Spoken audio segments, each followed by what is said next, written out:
حضرت ابو ہریرہ رضی اللہ تعالیٰ عنہ فرماتے ہیں کہ ایک روز حضرت ابوبکر صدیق اور حضرت مولا علی شیر خدا رضی اللہ تعالیٰ عنہ روضہ رسول صلی اللہ تعالیٰ علیہ وآلہ وسلم کی حاضری دی تو حضرت مولا علی شیر خدا رضی اللہ تعالیٰ عنہ نے محبوب مصطفیٰ حضرت ابوبکر صدیق اکبر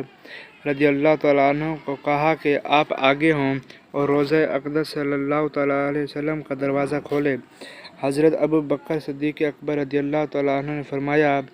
اے علی شیر خدا رضی اللہ تعالیٰ عنہ آپ آگے ہوں۔ تو حضرت علی رضی اللہ تعالیٰ عنہ نے فرمایا کہ میں اس شخص سے آگے کس طرح ہو سکتا ہوں جس کے حق میں رسول اللہ صلی اللہ تعالیٰ علیہ وآلہ وسلم نے یہ کلمات فرمائے ہوں،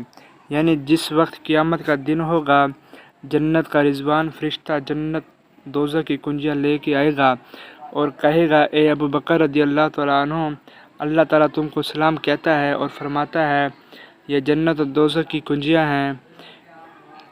ابعث من شئت الی الجنۃ وابعث من شئت الی النار، یعنی جس کو چاہو جنت میں داخل کرو اور جس کو چاہو دوزخ میں بھیج دو۔